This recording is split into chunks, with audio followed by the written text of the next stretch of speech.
Oh, hello there. Welcome to the Tuesday evening class. My name is Padma Palata. I'm filling in for Yana Dye tonight. So this is the fourth week of the final week of our 4-week series on the foundations of mindfulness here at the London Buddhist Centre on a Tuesday evening. So today we're going to hear from Maitrivajri about the fourth foundation of mindfulness, which is mindfulness of reality. So I'll just give people a chance to come in. If you want to grab a cup of tea, do that now.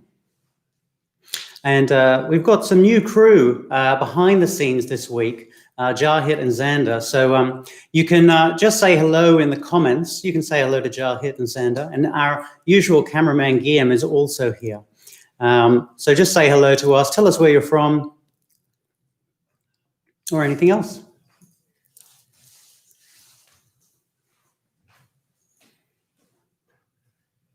So I might just need the second computer turned down because I can hear it in reverb. Pedrak from Belgrade is here. Hi. Who's here? Pedrak. Pedrak. From Belgrade. Oh, from Belgrade. Welcome, Pedrak. Great. I mean, good things have come out of this lockdown, haven't they? We've really been able to reach out and meet so many new friends at the London Buddhist Centre throughout this period of going online. And I don't think that we will probably ever go offline again. I think that this has been such a fruitful time for the LBC and finding new ways to support people. I do think that this will be part of our culture going forward.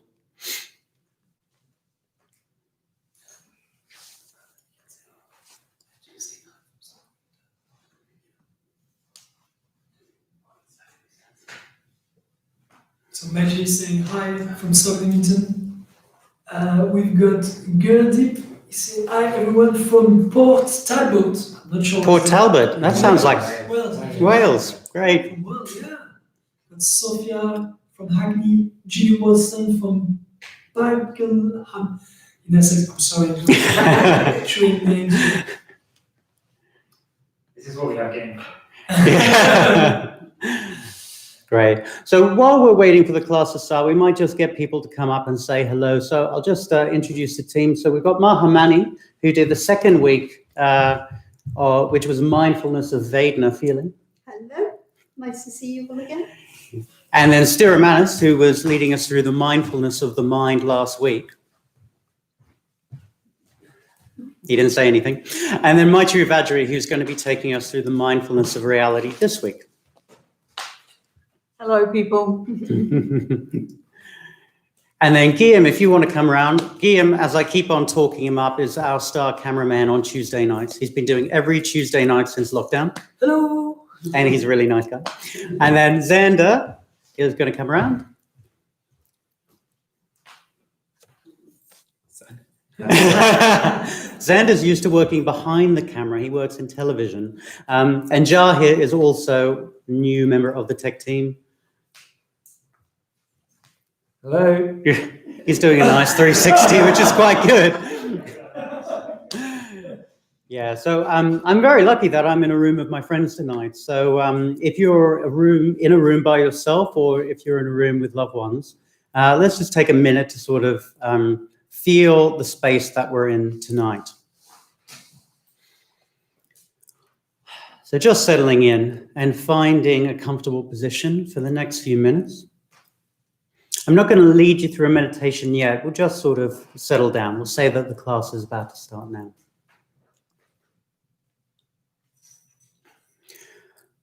Okay. So in this 4-week course on Tuesday nights about the foundations of mindfulness, what we've been trying to do is take you sort of on a journey through what mindfulness is in its fullness. So there are tons of mindfulness apps out there. I think they're great. But they're usually sort of an introduction to mindfulness. And I think what we've been trying to do over the last 4 weeks is really show not only that introductory level, which I talked about in the first week, but the full breadth of practice and how it can impact your life, not just by sitting on a cushion, but also by bringing that into your life. And in the first week, I talked about this idea that mindfulness could be thought of as a pyramid. that first foundation of mindfulness, mindfulness of rupa, is a vision of your body, but much, much larger than the biomedical body. That everything you see and hear, the space around you, is rupa. And so the first foundation of mindfulness is really noticing that your experience does go beyond your skin. Your experience is much larger.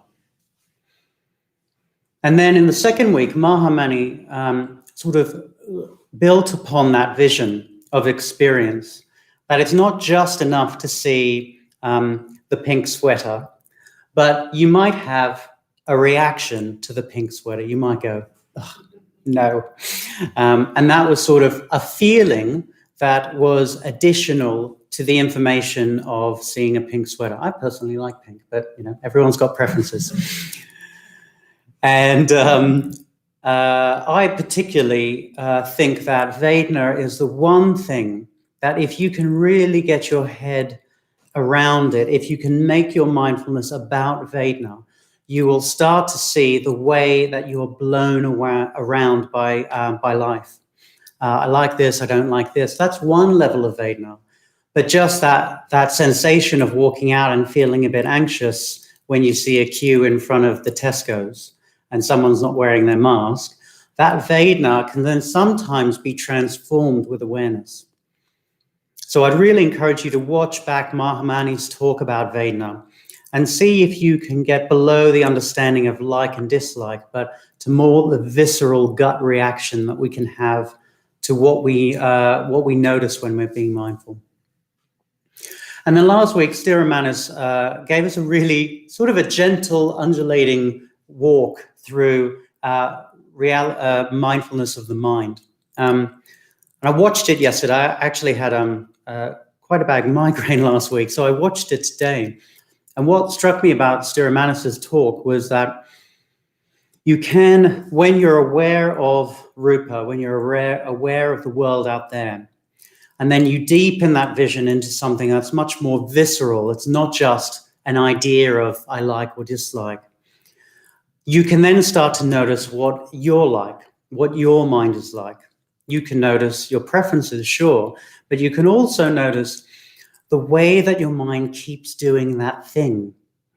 I really liked how Stiramanis talked about, he's been meditating for 5 years and I'm starting to see like that I know my mind more.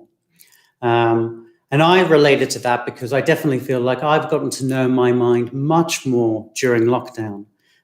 Not the good bits, actually, a bit more of the scared bits or the reactive bits or the bits from my past that maybe I haven't given a chance to grow. And then I think what Stiramanis was trying to point us to is that there's a bigger vision of mind, a much bigger vision of mind. There's something which when I was listening to the talk, it was sort of being aware that there's a natural intelligence to your awareness. And that's not coming from you. That's just something that if you sit back and you are mindful of the environment, your Vedana, and even aware of what your mind's doing, the intuitive intelligence that we all have, that mind has, can really shine through. And he used that great example of the Go game, playing against artificial intelligence. And then this week, Maitrivajri is going to talk about what happens when you get to know mind deeply enough that you can see what's common amongst all of our minds. What's common amongst all of our minds is that they all are shaped in the same way, and they all have the ability to see something that's universal. So in that first week, I talked about mindfulness being a pyramid and the pinnacle being mindfulness of reality. So this week, Maitrivajri is going to talk us through 3 very, very simple reflections that you can do anywhere that will help you reach that pinnacle, whether that's on the bus or on your cushion in meditation. So what we'll do before Maitrivajri takes us through that is we'll just settle a little bit deeper into our body and our experience. And we'll do a kind of metabhavana. So if you can find a position where you're comfortable.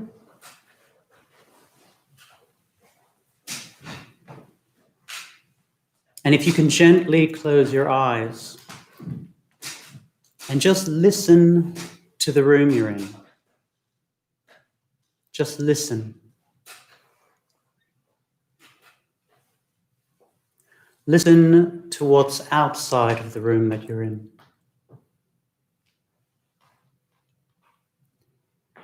You might not be able to identify it, but there's always a sense of space and a sense of something that's beyond you.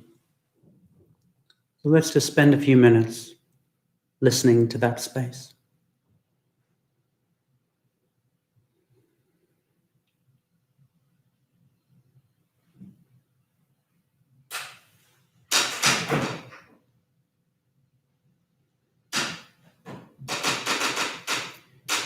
And when you notice something, you don't need to label that as a distraction. You just need to notice what's going on just now.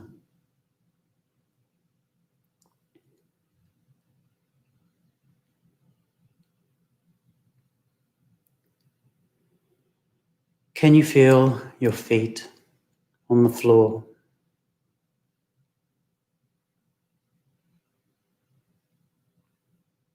Can you feel the clothing against your body? What do you feel?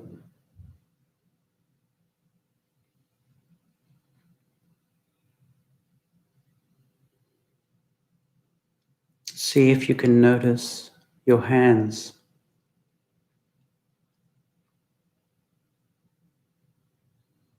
Are they cold or hot?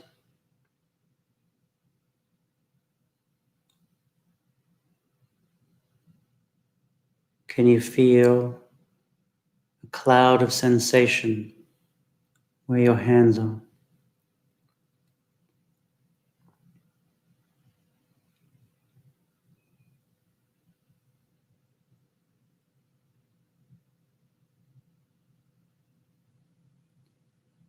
Can you feel your face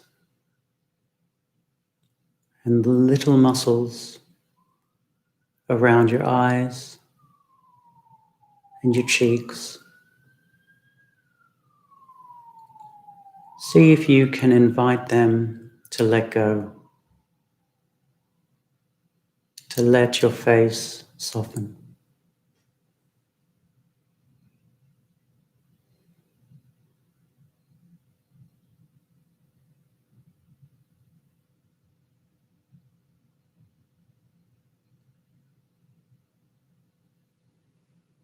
Loosening your tongue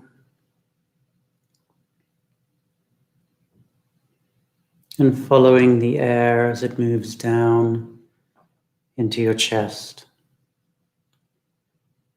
down into your heart area.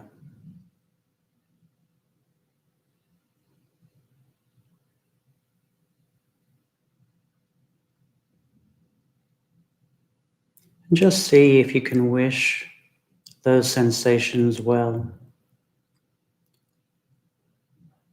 See if you can wish yourself well.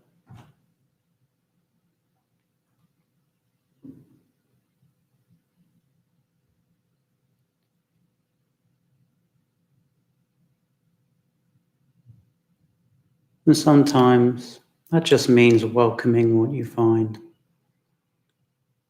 even if it's not what you particularly want to find.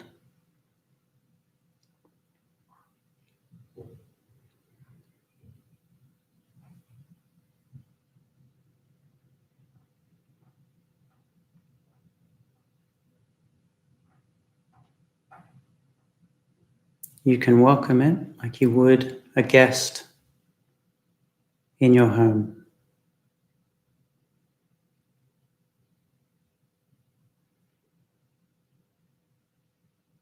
You might make a little bit more effort for a guest. So you can make a little bit of effort to welcome what you find when you look inside.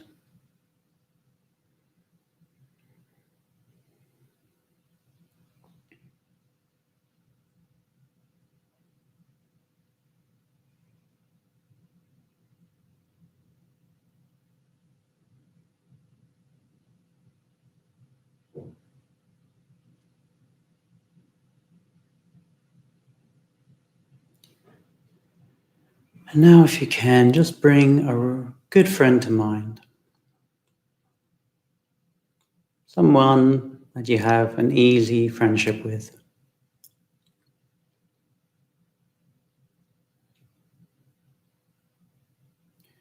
Try to hold them in your mind's eye. Their smile, their voice.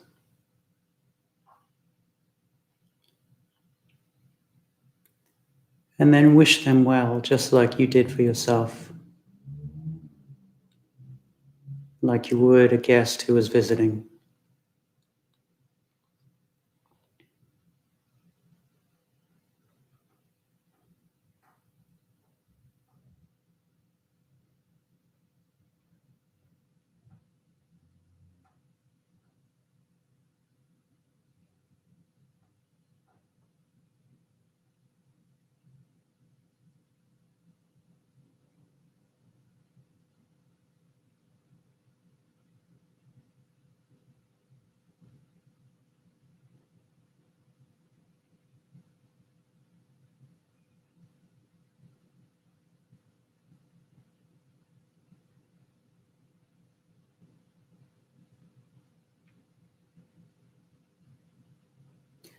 Now we're just going to gently increase the number of people we're welcoming in. So you could think about the people who are in the room with you, or the people in your building. You don't need to know them, but they're nearby. So see if you can expand that sense of well-wishing. Everybody in the room or the building that you're in right now.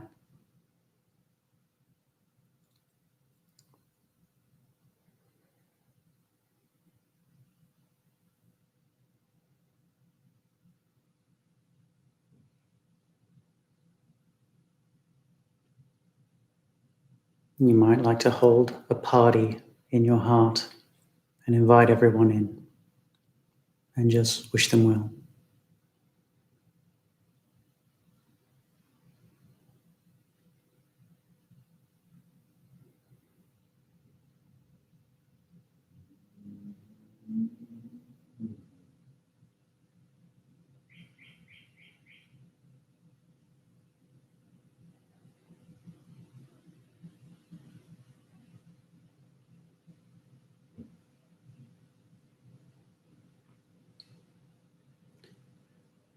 So let's see if we can expand that sphere of well-wishing even more. So we know we've got people in Belgrade on this YouTube broadcast. We know we've got people in Wales. Imagine all the people that are watching this, wherever they may be in the world. You don't need to know who they are, but you can, in your imagination, wish them well. And you can greet them in your heart like they're a guest in your home.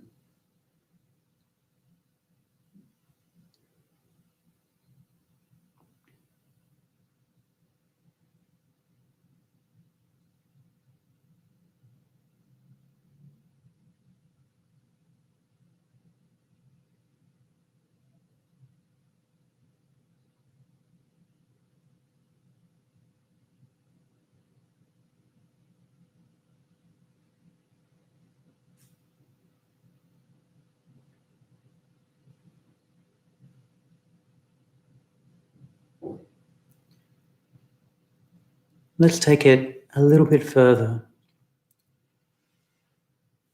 In our imagination, we can hold the whole world.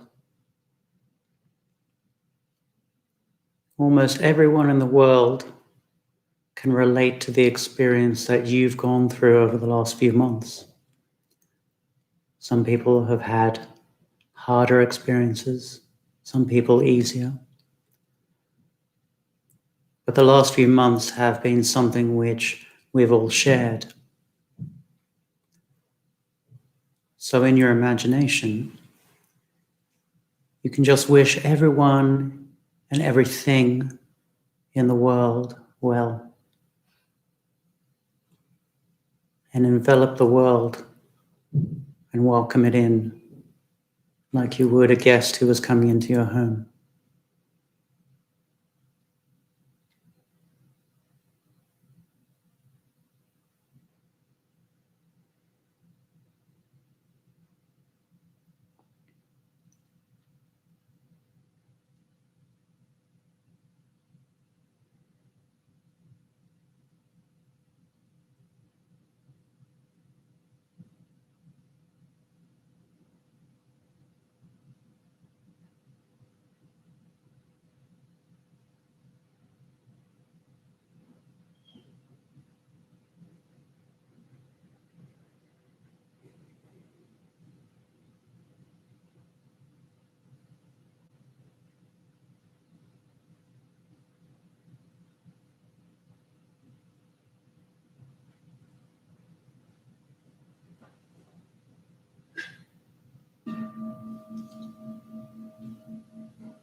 So when you're ready, you can open your eyes.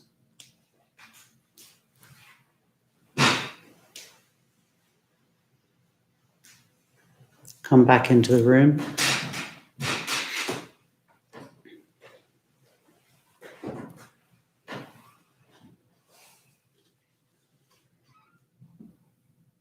Great. So I thought I might, rather impromptually, that's not a word, but rather on the fly, as we might say in Australia, I'm going to introduce you to Maitrivajri. Today at the London Buddhist Centre is a very special day. It's a completely Antipodean day. So Maitrivajri and I both come from the great southern continent. Maitrivajri is from New Zealand. I'm from Australia. And I just thought I'd rejoice in Maitrivajri's Kiwiness. Because it's a rare occasion when she doesn't call me Sweet Pea. It's that particular Kiwi Sweet Pea that I get that really does melt my heart. And I always feel like I can talk to Maitrivajri. But also I can talk to Maitrivajri about the difficult things. It's not all just Sweet Pea and pleasantness. She's got a very, very sharp mind, but it's not cutting. It's a sharp mind that really cares.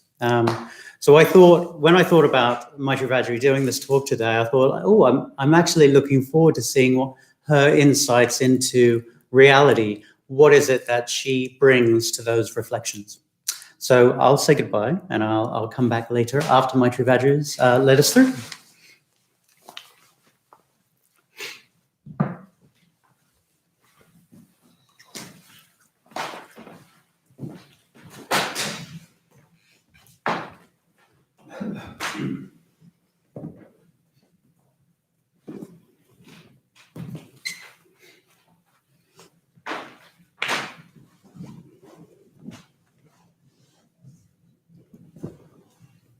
Thank you, Sweet Pea. That was a very lovely introduction to me, and also really sensitive recapping of the last few weeks. I was just sitting there in the meditation, and as we're broadening out, I suddenly realised this is the most social I have been for several months. There's a whole 7 of us in this room at the moment, and that is the most people I've been with since the beginning of lockdown. So there we are. Who'd have thought that a party could start with 7, eh? Yeah. I'm going to just begin with reading you a piece from the Diamond Sutra. It's also a particular piece of text that's also found in the Prajnaparamita text, the Perfection of Wisdom text. Yeah. So you should view this floating world, a star at dawn, a bubble in a stream, a flash of lightning in a summer cloud, a flickering lamp, a phantom, and a dream.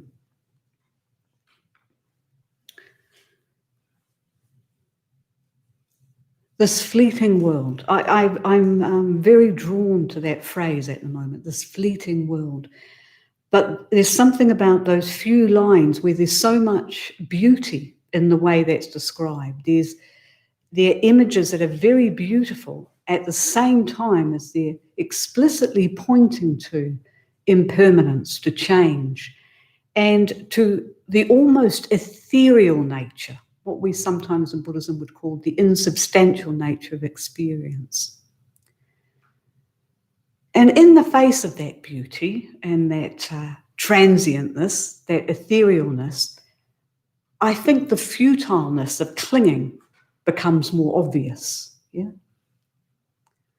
So how did we get here? How did the three previous foundations of mindfulness get us to here?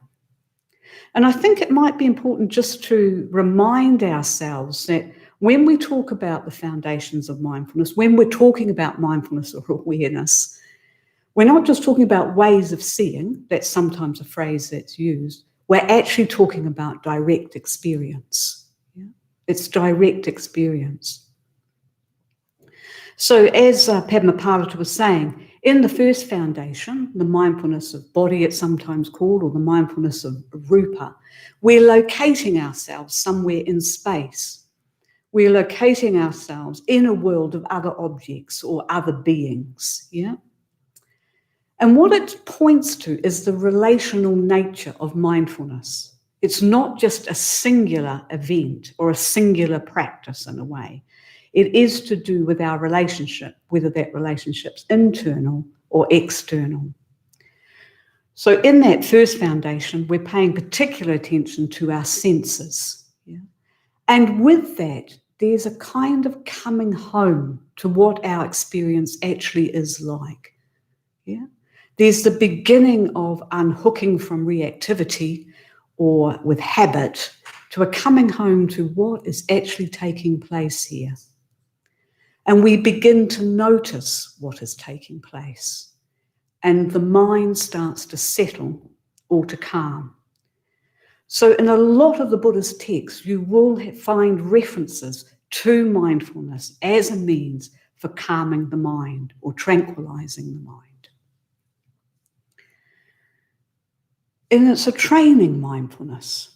So as we become more aware of what our actual experience is through the body, through the senses, in relationship, in a sort of spatial relationship, I kind of think of it, what starts to happen, as Mahamani so beautifully pointed out, is Vedana starts to become clear to us. Yeah? So on the basis of some calm, a sort of more subtle awareness emerges. Yeah? The second mindfulness emerges, mindfulness of feeling. And it's that underlying tone of whether something's pleasant, unpleasant, or we've yet to make up our minds. Yeah?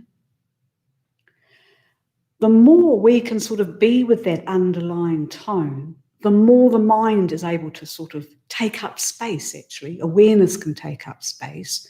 The mind calms more. And then, in a way, quite naturally, the mindfulness of mind, which Sthiramanas very clearly talked about last week, emerges. And I often think of this particular foundation of mindfulness as the one with the vast inclusivity. Yeah? It includes all of experience. So as Sthiramanas pointed out last week, the past, the present, and the future are brought to bear in this particular foundation of mindfulness, because we have a continuity of purpose, or otherwise we wouldn't be able to do anything, actually, let alone spiritually practice. There's ethical components to our awareness. There's consequences to our actions. And we begin to see, I think at this point even more clearly, that there's a kind of release that comes from unhooking, from when we've got really sort of tightly sort of stuck on an experience, or there's pain or discomfort emerges when we are very, very hooked on our experience. Yeah. And it's also, I think, really lovely to repeat that phrase that Sturamana said last week, was that the mind is found in the cave of the heart. So when we're talking about mind and Dharma practice, we're talking about chitta. We're talking about mind, heart together. So it's like this, as the mind settles, these different levels of awareness, they will naturally, organically emerge, actually. We don't need to chase. We need to be alert. We need to notice, but we also need to be receptive. We don't have to chase after this experience because it is the nature of experience. It will reveal itself to us. I kind of think maybe it's because I'm a New Zealander, a Kiwi. I was brought up around vast amounts of space. Yeah. It took me decades to get used to how crowded London is, how small the housing is, the lack of space, actually. You know, I was used to vastness. So I tend to think of these processes or experience these processes as arising within space. Yeah. And within this deeper space, this vast space, reality starts to reveal itself. And we notice that on the basis of all the training we've been doing with the other foundations of mindfulness, that can reveal itself to us. Yeah? These experiences of reality, they're always there. They're known as the open secret of all the Buddhas. Yeah? They're open, anyone can discover them, but they're considered secret because not everyone notices. Yeah? So they're just there for the discovering. And they are truths. These realities are truths. They're not beliefs. They're not concepts. They're actually experience we need to accept, although we will tussle with that at times. And I had a wonderful example quite a few years ago. I was in San Francisco. I'd been invited there to lead a retreat. And while I was there, I went to see the Museum of Modern Art. And to tell the truth, I went more for the architecture. I was very sort of intrigued with the building. But when I got there, I discovered there was a very small but incredibly beautifully curated exhibition on impermanence, on transitoriness, that was done by 3 young Buddhist artists. And it was absolutely beautiful work and very challenging work. And I noticed that there was an advertisement which said, you know, at such and such a time, a guide can take you around. So I turned up at the appointed hour, and I was the only one there. So I got this wonderfully knowledgeable, wise, warm woman just telling me everything she knew about this art, about the artists, about how it had arisen. And at one point she said to me, are you a Buddhist? And I said, yes, I am. And she said, it is just so lovely to talk to someone who actually does get impermanence. Because the artist's work was very strongly about impermanence, she would talk about that. And in every group that she'd taken around, somebody would say something along the lines of, well, that's okay if you want to believe that. You know, as though you had a choice, you know, as though impermanence was something that you chose to believe or accept or not. Now, you can choose to accept it or not, but whether you accept it or not, it is a truth, it is a fact, it exists. And this is one of the realities that starts to emerge, is that everything is impermanent, that everything's changing, that actually everything's in a flow. One of the things that we can do is that on a subtle level, we can begin to fix the I. We can sort of think of ourselves as solid, as permanent, because we tend to keep noticing what is impermanent outside of myself, what is impermanent in my expression. Yeah. So maybe I haven't seen my friend for a while and their hair's a bit grayer. Yeah. Or maybe, I don't know, maybe I go home to have a meal and actually someone else has eaten it. There's all sorts of little and large and permanent things that we can sort of sense out there. We see the seasons change. We sense life being born and life dying. But we can think of ourselves somehow as not part of it. Now, another friend of mine many years ago had a wonderful dream about that. She had a dream, and in the dream, there was a hand holding a bunch of flowers. And as she looked at the flowers just decayed and withered and died. And she's sort of thinking, well, that's all right in the dream, that's what flowers do. And then she looked again and her hand was withering and dying. And she suddenly realized, I too am impermanent. Yeah. So what is called, if you like, I think certain sort of quite noble qualities are called on us in the spiritual life. And one of them is to keep deepening our acceptance of the way things are and other truths start to emerge. So if everything does change, what can possibly stay the same? Yeah? Nothing. Rian, I'll have to say that for Guillaume, won't I? Thanks. There's a very lovely poem by J. Baldwin, a very courageous poet and activist. And the poem is called Nothing is Fixed Forever. And in a few lines out of that poem, he talks about, well, he writes, earth is always shifting, light is always changing, the sea does not cease to grind down rock. So if we have got that kind of poetic and realistic awareness of impermanence, then another truth arises, which is something to do with the more ethereal or insubstantial nature of all experience. Yeah? So it goes back to the quote from the Diamond Sutra, like a bubble, like a dream. But one of the biggest, I think, challenges for us as practitioners is to allow that to be true also for the sense of I. Yeah, the sense of I. And part of that is to notice how we cling to that sense of I, how we grasp on it. I don't know how you know you're grasping, but I have two really clear ways. I have a wanting mind. My mind loves to want. It's very, very good at it. And the other thing is that I get a slight grip in my gut. Yeah? So if I'm clinging to something, I will have from subtle to gross sensations of gripping in my stomach. Yeah? So it's worth looking at those other foundations of mindfulness and starting, as you get to know your mind, starting to realize what are the manifestations? How might I know? And this clinging, this wanting, is what's known as dukkha. Yeah? And that's another universal truth that emerges. Yeah? Dukkha is sometimes translated as suffering, but we tend to use the word dukkha because actually there's a lot of nuance to that word. It can be dis-ease, it can be discontent, it can be despair. It can be a whole range of things, but that ill-fitting, it's called the ill-fitting chariot wheel in text, a bit like actually the pebble in your shoe when you're walking to the beach. Really want to go to the beach, really love the beach.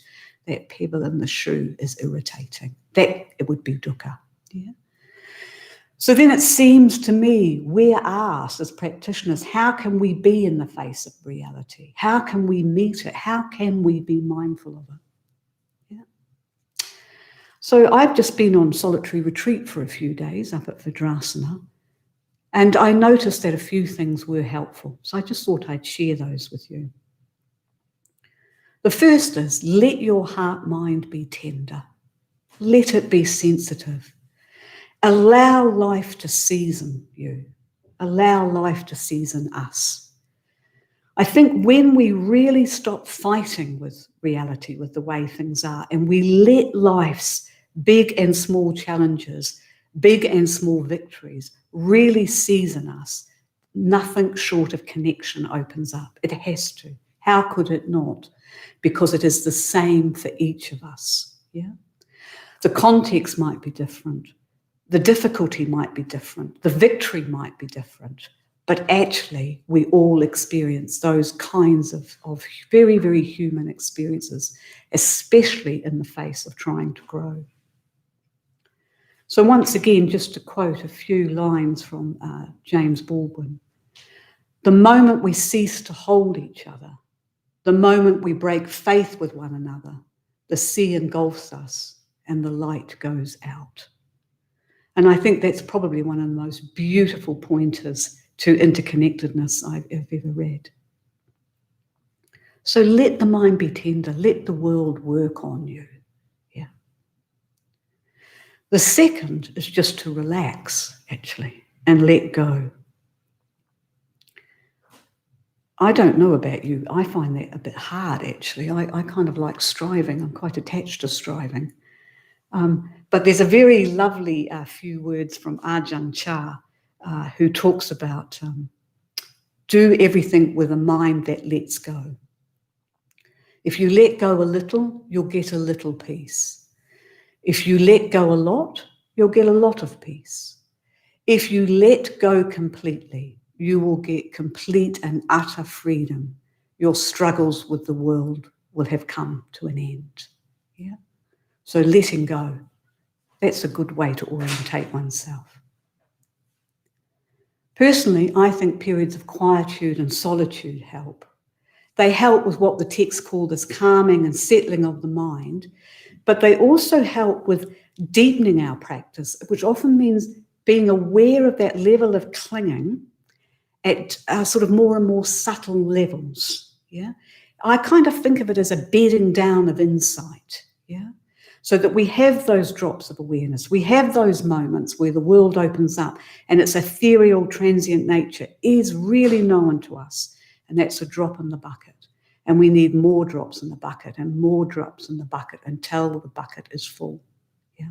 The bucket being our whole being. And then maybe even more importantly, it's really helpful if all of this takes place within a context of beauty. In fact, our teacher, Bhante Sangharakshita, has talked about this as being one of the insights, beauty. A path of beauty is a path of insight. And maybe that's because beauty, inherent in listening to something beautiful, witnessing something beautiful, looking at something beautiful, there's a letting go, there's a lessening of the eye. One just gives oneself, opens oneself to that experience. I was thinking about sunsets because I was standing on a meditation platform looking at sunsets whilst I was on my solitary. And there's that moment, isn't there, with the fiery orange and red of the sunset as it sort of, in this case I was in Suffolk, so it's very flat. So as it sort of sinks into the ground, there's like a shot of a colour, almost like a green for a moment before it goes. And in that, I can't cling to anything. I can't cling to that the sunset was red or orange. It's just there's a shot of something else and it's gone. In beauty, there's appreciation, there's connection, there's delight, there's simple enjoyment, there's aliveness. Yeah? And what starts to reveal itself is the beauty of this transience. The more aware we are of the transience of all things, the more we delight in them. Yeah? The more we can see the insubstantiality, the ethereal nature of something, of any experience, of life itself, the more beautiful it is, the more gross it is to try and cling after it. And also, the more we cling, the more we can see, actually, this is painful, and it feeds into wanting to let go. So I'm just going to end just by repeating those beautiful words from the Diamond Sutra. So you should view this floating world, a star at dawn, a bubble in a stream, a flash of lightning in a summer cloud, a flickering lamp, a phantom, and a dream.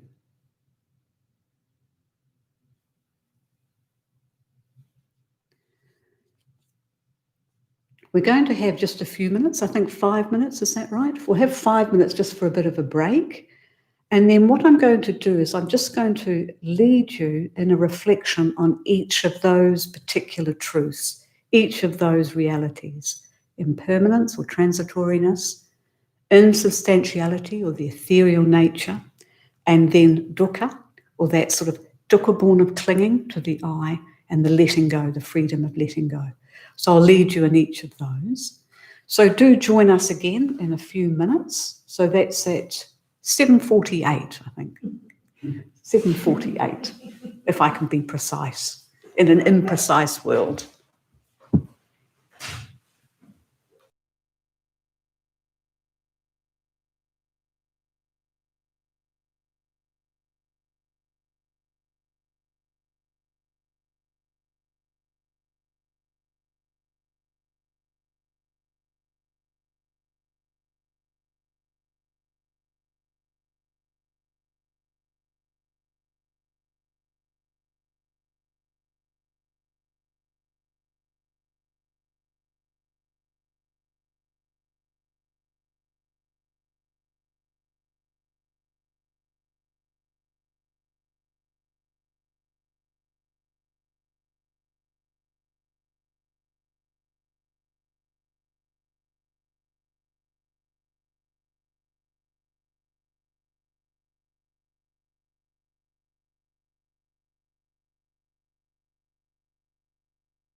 Great. 7:48 on the dot. Yeah. So so make yourselves comfortable wherever you are. Gather what you need in order to be able to sit comfortably, in order to meditate. Yeah. So I will lead you into the meditation. I'll lead you on 3 reflections, and then I'll lead you out again. And then following that, there'll be a question and answer session, and Padma Palata will join me for that.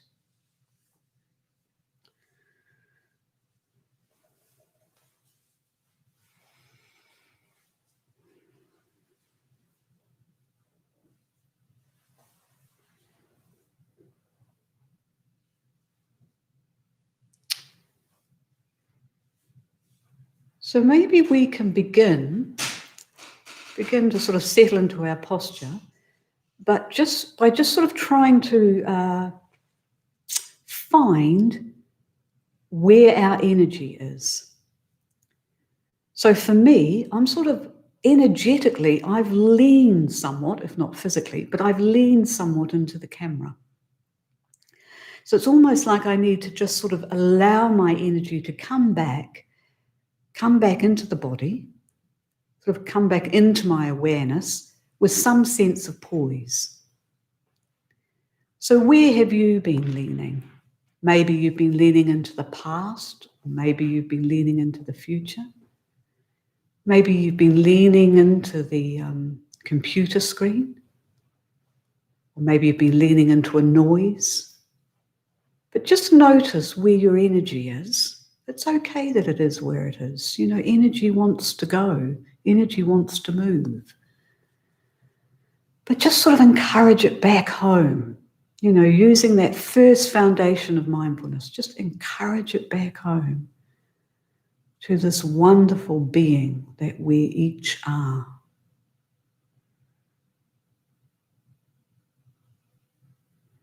And what can help this return journey is just beginning to be aware of the quality of space around you, the volume of the space around you.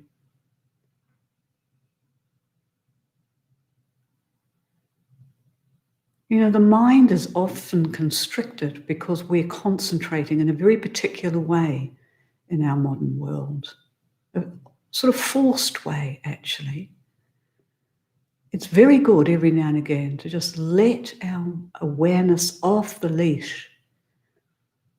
So just allow that sense of space, that awareness of space, to fill the whole room and to permeate out into the space beyond the building you're in, into the sky and the space and the air that surrounds the building, that surrounds your town, your city, that encompasses the world. And then somehow it's just more natural to be able to have an awareness of the body within this vast space. There's plenty of room for you. There's plenty of room for your experience.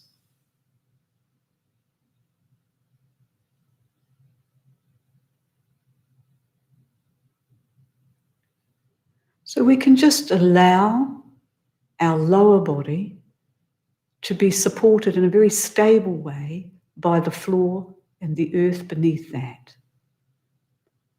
So whatever part of our body is in contact with a chair, with a sofa, a bed, a floor, cushions, just allow the weight of your body to sink through the stable base and into the ground below. Or if it helps, you can imagine the earth just sort of coming up to meet your body to support it in an active way.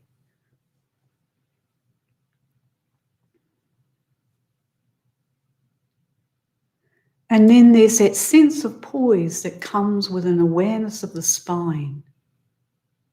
There's something very aesthetic and beautiful about that sense of the spine springing up from a pelvic area in a natural curve. The way it gently supports the head. The little movement we can make of the chin to move down towards the chest so that the back of the head's aligned with the spine. And then somehow the shoulders more easily fall away from the ears and the neck is more relaxed.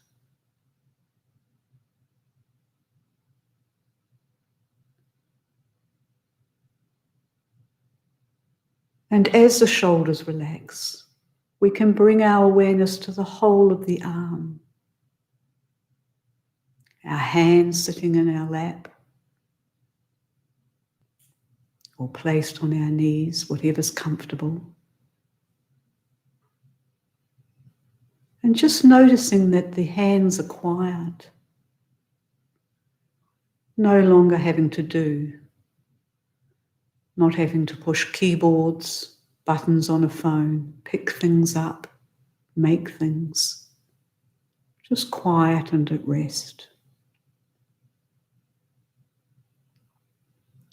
And allow that restfulness to enhance the relaxation of the body.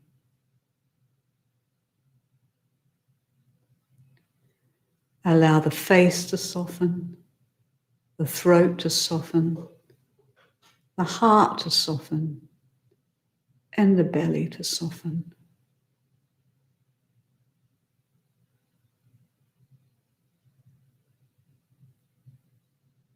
Then within this overall awareness of the body, allow an awareness of the breath to emerge. That mysterious way the air element becomes the breath.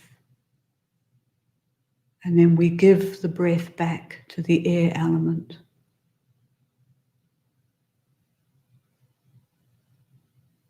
Noticing the rise and fall of the abdomen, the expansion and contraction of the rib cage, and the rise and fall of the upper chest and the throat area. So that we're here sitting, a whole body breathing, a whole body responding to the breath.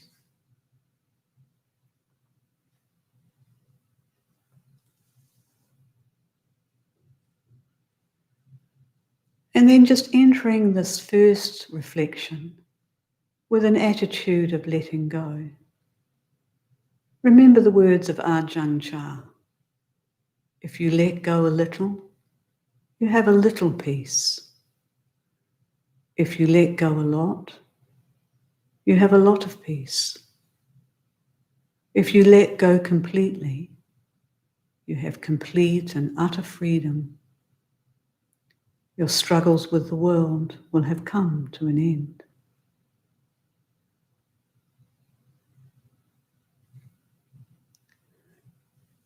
So in the spirit of letting go, I'm just going to invite you in this reflection, within this awareness of the body, to also be aware of the breath.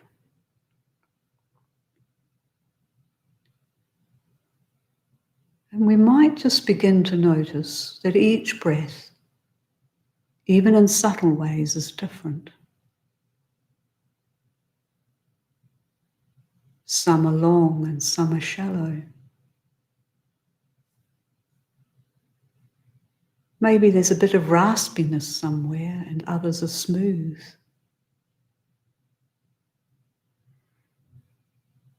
But we can also reflect that we're taking in oxygen, and interestingly enough, we're giving out more carbon. The nature of the breath itself has changed through breathing.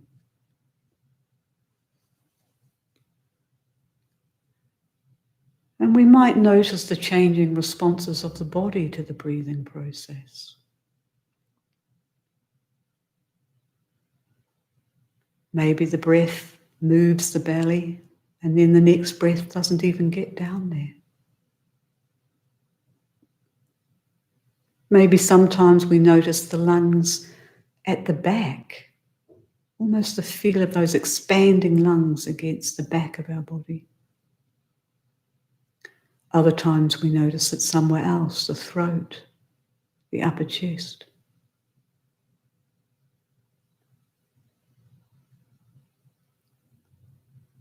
And then there's our heartbeat, how that changes also.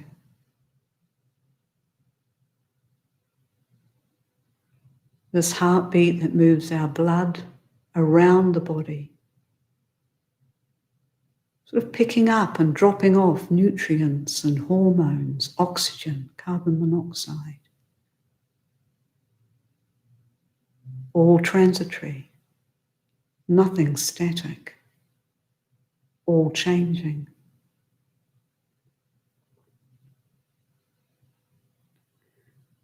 We might notice the sensations and the Vedana of those sensations. Here there's unpleasantness. There is pleasantness.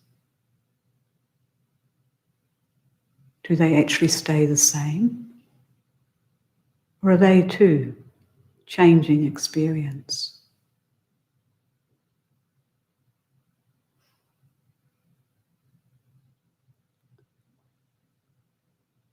And then there's what's happening in the cave of our heart. The thoughts and feelings we may be having. The sense of the past or the future. The memories.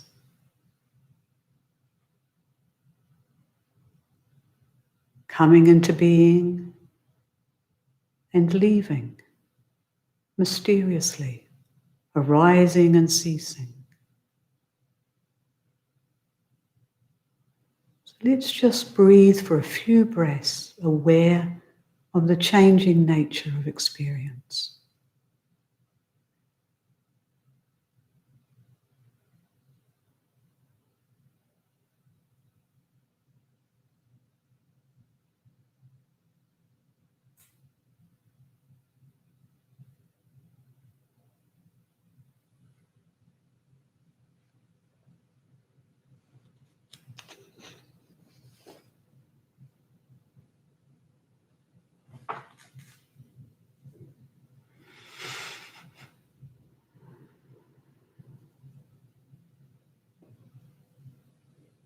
Keep the mind soft and pliable. Allow the heart to open. And just relax into the changing play of experience.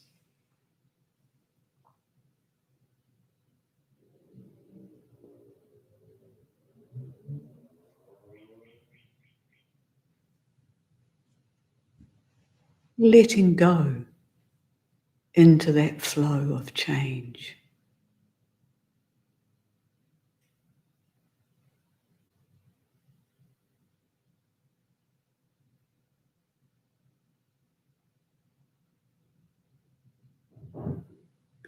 And just noticing what that's like at any given moment.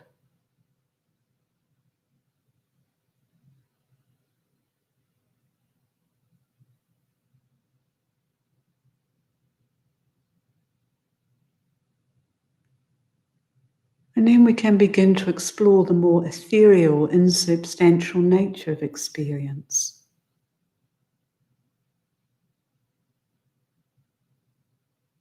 And we can do that just by looking at how we might try and locate the sense of I. So first of all, just have a look at your experience and see if you can notice any sort of pool of density or any quality of fixedness. Maybe it's a thought that feels a bit stuck, or a sensation, or an emotional tone. Maybe it's something that's a bit more persistent, a bit more familiar, even a bit more dense. And just begin to explore, is there a sense of I attached to this experience?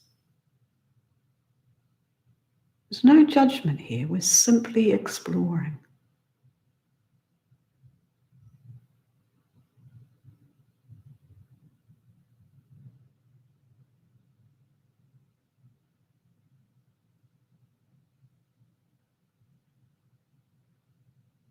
It's like the difference between saying nervousness is here or I am nervous.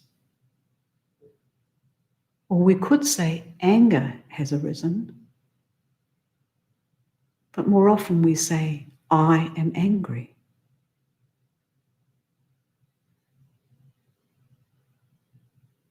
Or we might actually experience pain, unpleasantness. But how we communicate it to ourselves and others is, I am in pain. So just have a little sort of meander through any experience. Just see, am I attaching a sense of I to it?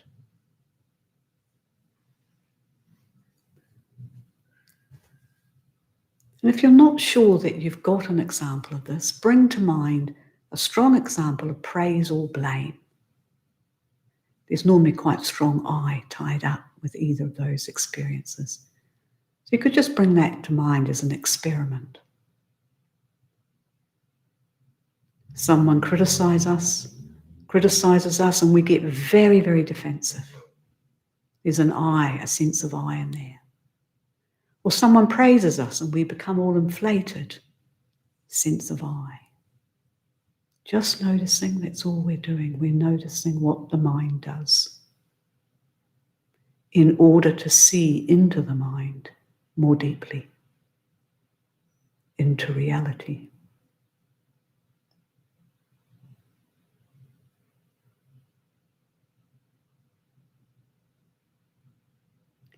So if you have been able to locate an experience and a sense of I attached to it, as best you can, let go of the emotion or the sensation or the memory and start paying attention to that sense of I.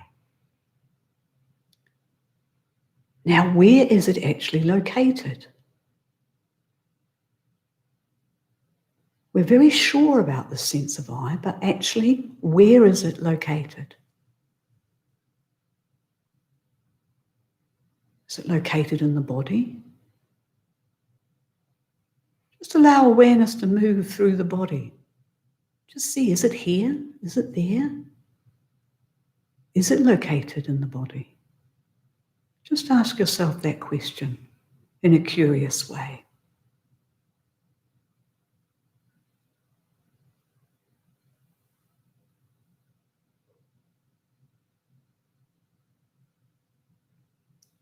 Or maybe we think it's in the brain. But what is the brain? It sort of looks a bit like a sort of grey-coloured piece of jello, as I heard somebody describe it recently. Is it really that the sense of I is located in the brain? Is that even possible? We're just looking and we're noticing.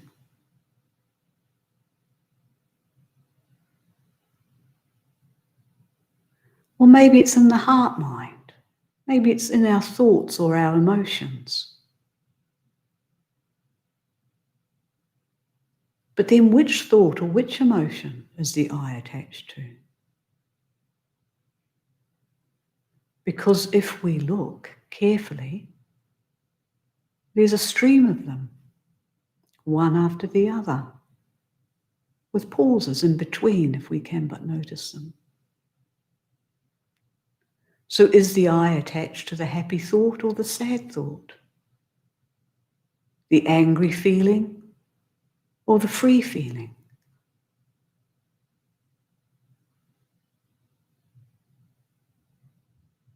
We're just looking, becoming aware. So if the contents of the mind-heart are constantly changing, how does that fit with a permanent sense of I?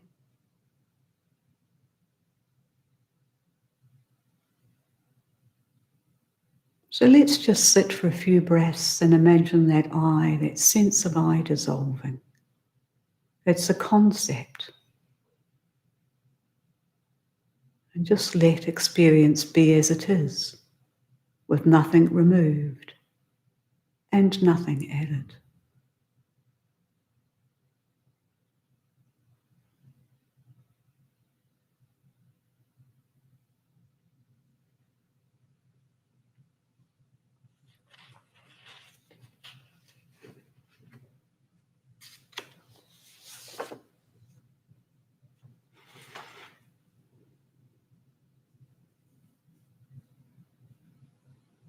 And then just ensuring that we're relaxing, that we're letting go.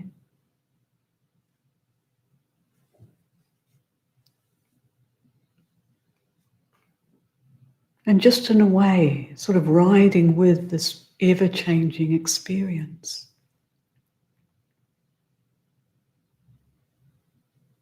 This ever-changing experience is ethereal in that there is nothing fixed.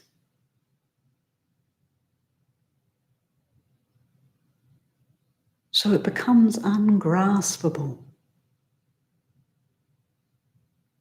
It has an ungraspable nature. What's it like relaxing into that ungraspable flow?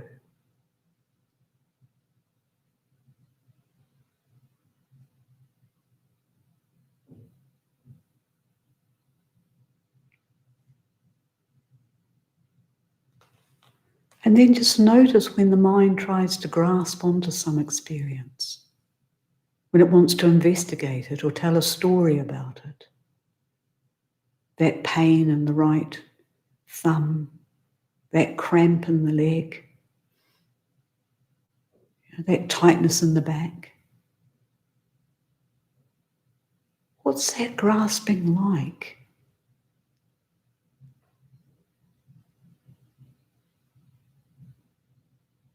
It's like grasping at flowing water, isn't it?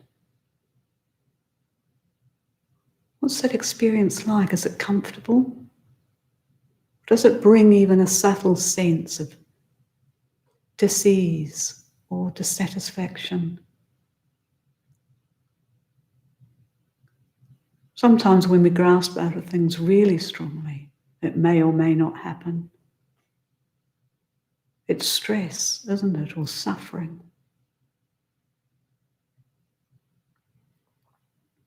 So just try and ease off with the grasping, having located it, and let go, relax.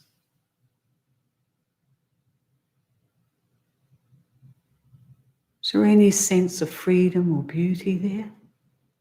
What is your heart mind opening to now?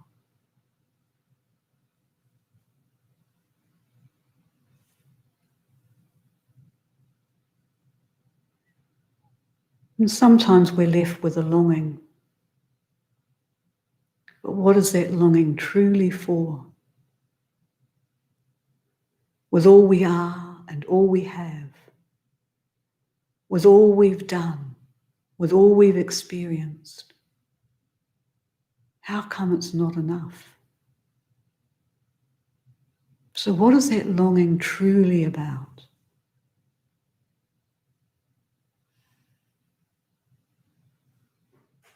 What would be fulfillment of that longing? I think that's one of the big questions of the spiritual life.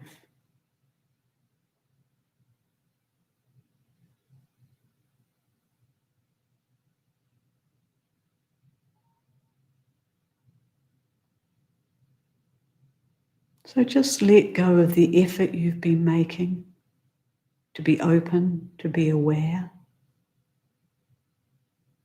And just sit and breathe with the passing nature of experience.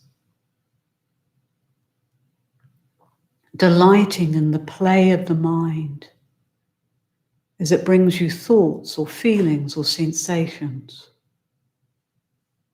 or openness or sensitivity or quietude.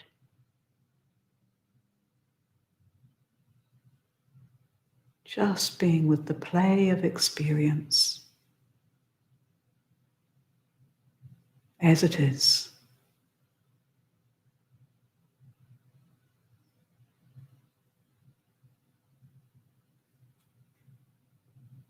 And then when you're ready, bringing the practice to a close and opening your eyes.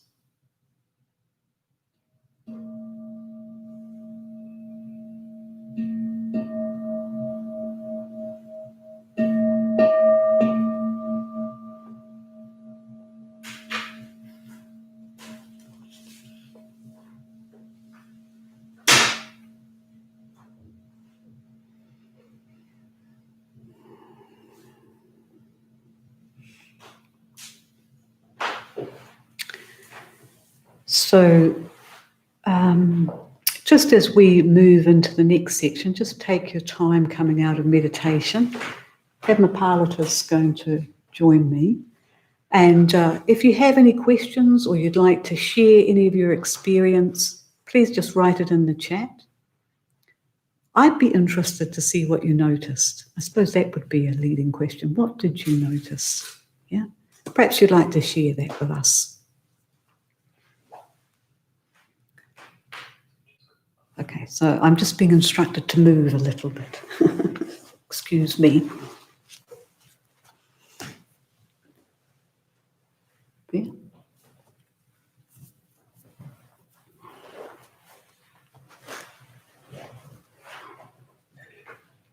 A bit more. You can keep your eyes shut for this bit if you want.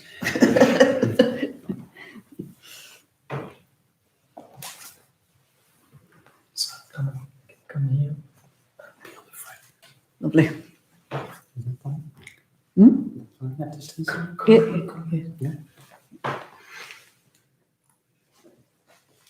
You actually can't see. Can't see me. You need to move. So I need to move a bit more. Right. This is payback for all the times Australia left New Zealand off the world map.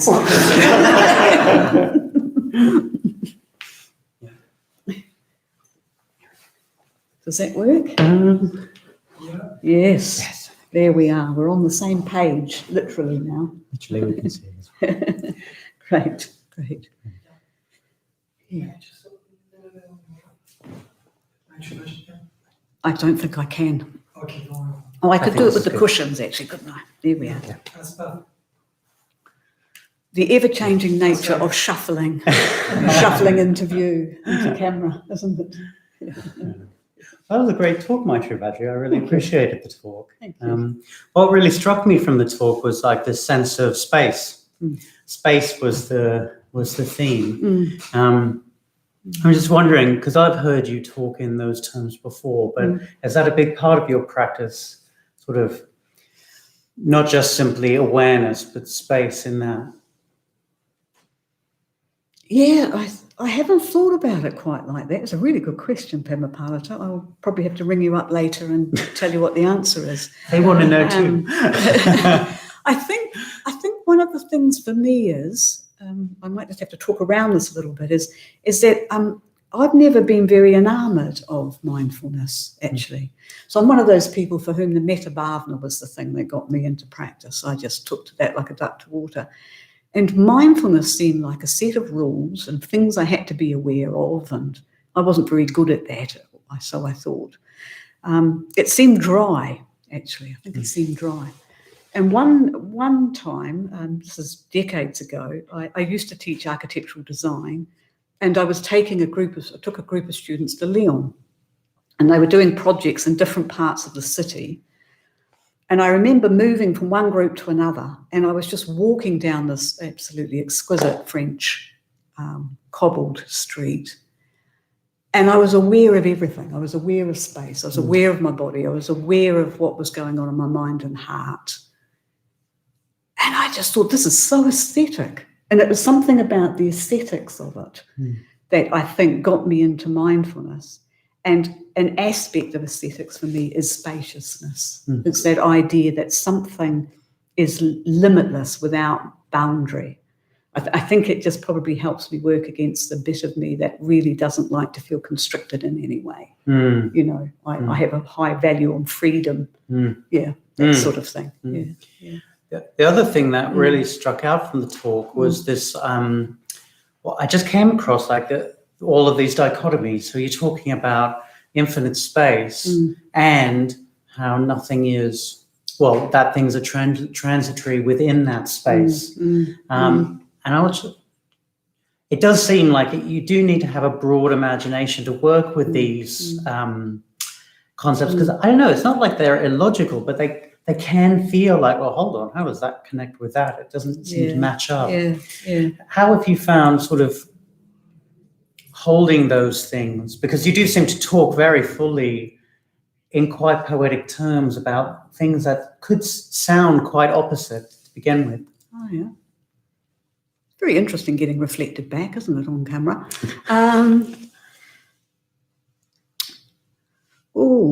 See, I think the thing for me, the way my mind works is I work in images, and then I do a lot of translating. And then the other thing I work with in terms of how my heart mind works is I work a lot with sensation and have to translate. And I'm saying that, why? I'm saying that because whenever I'm thinking of these things, it's like there's a big bowl. Do you know what I mean? There's sort of, it's insubstantial, but there's like this big container in which any kind of experience or concepts can arise and go. That's the sort of image, if you like, I have of it. But I think there's something about, I'm a lover of long solitaries. And there is something about that experience of just over weeks, the mind settling and calming more and more, isn't there? Where one can sit with this incredible expansiveness and a precision of noticing at the same time. And they're not separate.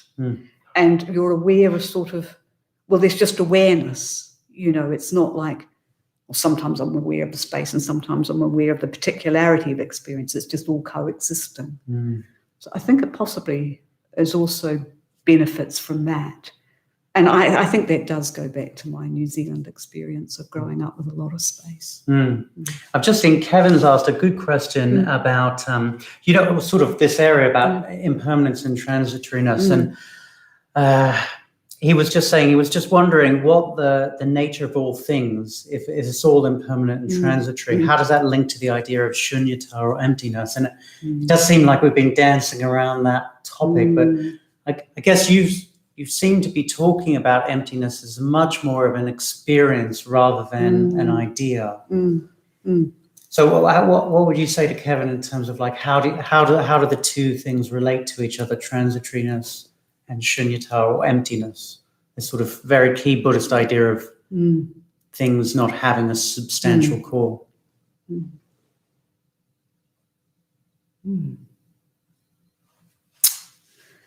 How do I explain that? How can I talk about that? It's a really, really good question. It's I think for me, they're so interpenetrated that I can't talk about one or experience one without the other.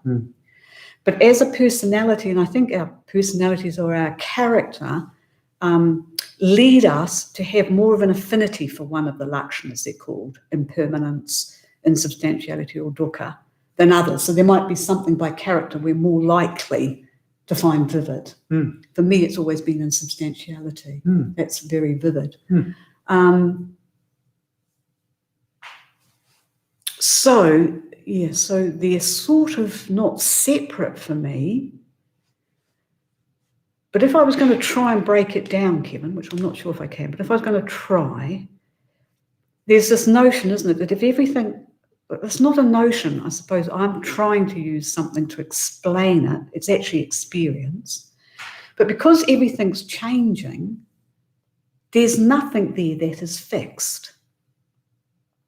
So there's nothing to be grasped, actually. And it seems to me it's that combination, all of the three lakshanas in that gives rise to a sort of deepening experience of what that actually is about, you know. I can remember on a long solitary many, many years ago in Spain, and I had a little hut right up the top of a mountain, and I was looking at all these, there were derelict shepherd's huts and things that were around, and some of them had probably been there for hundreds of years. And it was utterly clear to me that it was almost like the landscape had thrown up these buildings, thrown up the stone, which had thrown, people had then built, and then they were disintegrating.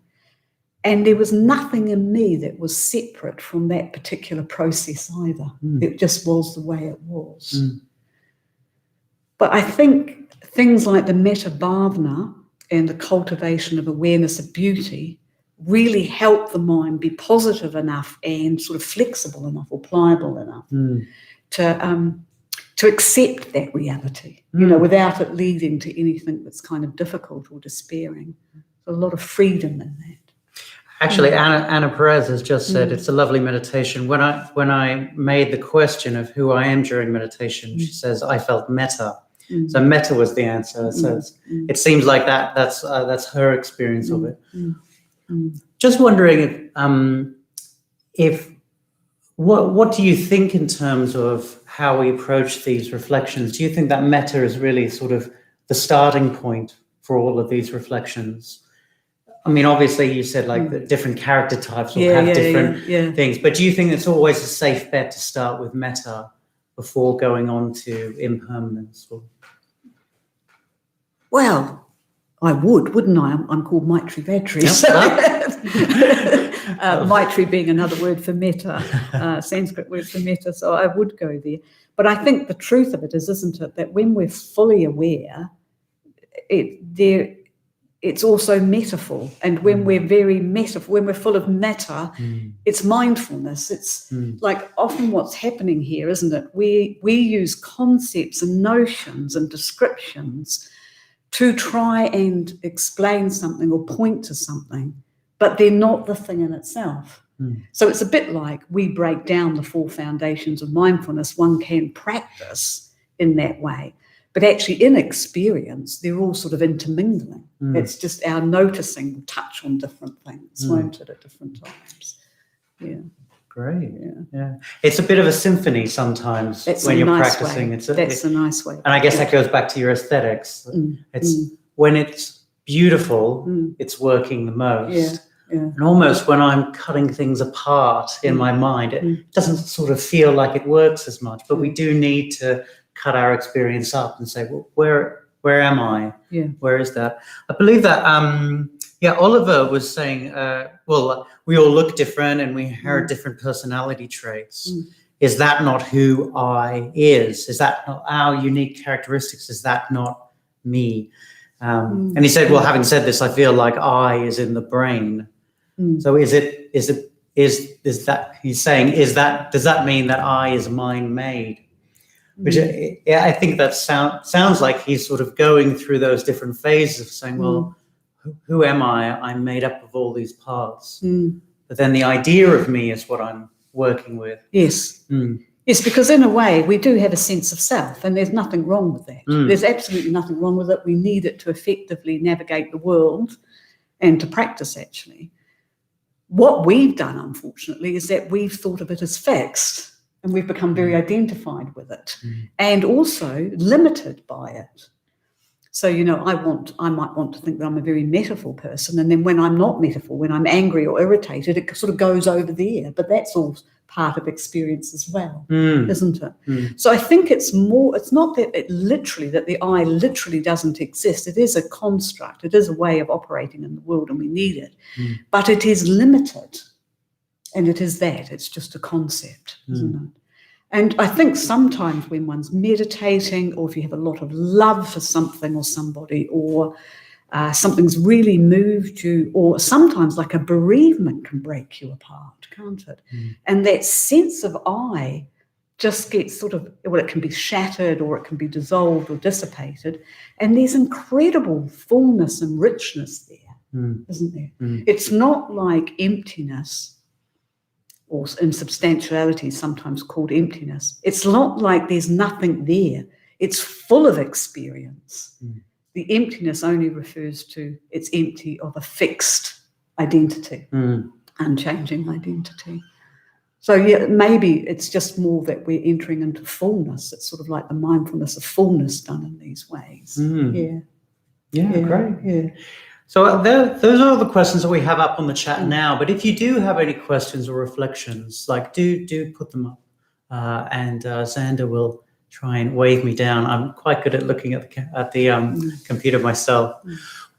One thing I thought of while you were talking in that last sort of reflection was like, well, then how do we do it tomorrow, Maitrivajri? How do we do it tomorrow? What's your sort of way of practicing these reflections in your daily life? Well, I would just say practice the Dharma, because there's lots of different ways, isn't there? So, the one that comes to mind for some reason right at this particular point is going beyond preferences. So just that idea that I like this and I don't like that, or I want to do this or I don't want to do that, just us working in that very simple way with that, we're loosening anything that's sort of fixed. Yeah. So I think there's a lot of different ways that you can practice. There's that lovely story about Albert Schweitzer, and he once said, I've looked long and hard for the eye, but all I can find is a tickle at the back of the throat. Like it's sort of like you can be standing at the bus stop, can't you, thinking, I'm irritated. It's late and only 20 people are allowed on. And then it's kind of like, well, where is the I in that? And maybe in the end, it is just sort of, a tightness in the gut or a tickle at the back of the throat. It's just, I think being playful helps, doesn't it? Having a playful attitude helps. Yeah. Great. Yeah. Well, that seems to be all we have time for today. But what I did want to do is extend, well, first a thanks to you, Maitrivajri. It's been a great wrap up to the 4 weeks of the teaching. But also to invite you all on the summer retreat, which is starting on Sunday. I'm actually on retreat somewhere else. But if you just look on our website, londonbuddhistcenteronline.com, it's called the Summer Retreat. It's completely free. You can register. We run morning meditations. There are study groups, as well as sort of special events each evening. And, if you haven't used any of your annual leave yet, it would be a great thing to take that week off completely and just spend it either with yourself or with people that you live with, and just really make meditation a bit more of a focus for that week. I know it's not the same as going on retreat to a lovely retreat center and getting to know new people, but I've heard and I've experienced that the online groups really do enliven the experience of being on retreat virtually. And it's a great way to get a sense of other people practicing with you across the world. So if you'd like to book on the summer retreat, you just need to look at the link that's posted in this live chat, or you can just go to www.londonbuddhistcenteronline.com and just look for the summer retreat. So once again, Maitrivajri, thank you very much for the lovely evening, and I look forward to catching up with you soon. And next week we'll be in the midst of the summer retreat, so we hope to see you again in the future. Okay. Go Bye-bye. well. Go well. Take care, people.